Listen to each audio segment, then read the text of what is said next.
ছাত্ৰ-ছাত্ৰীসকল, আজি আমি শিকিম স্বৰচিহ্নৰ বিষয়ে। যিহেতু আমি স্বৰবৰ্ণখিনি শিকিছোঁ, এতিয়া আহা স্বৰচিহ্নখিনি গাওঁ।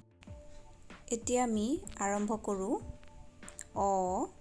অৰ কোনো চিহ্ন নাই, সেইবাবে শূন্য দিছোঁ। অৰ কোনো চিহ্ন নাথাকে। আকাৰ,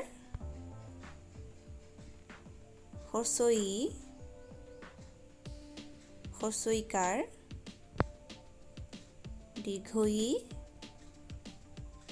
দীৰ্ঘইকাৰ, হস্ৰৌকাৰ, দীৰ্ঘৌকাৰ,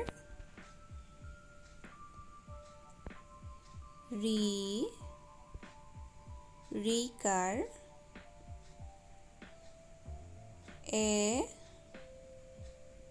একাৰ,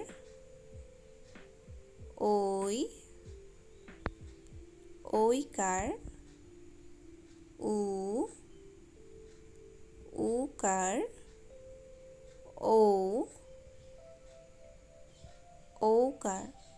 তেনেহ'লে ছাত্ৰ-ছাত্ৰীসকল, তোমালোকে বাৰে বাৰে গালে নিশ্চয় মনত ৰ'ব।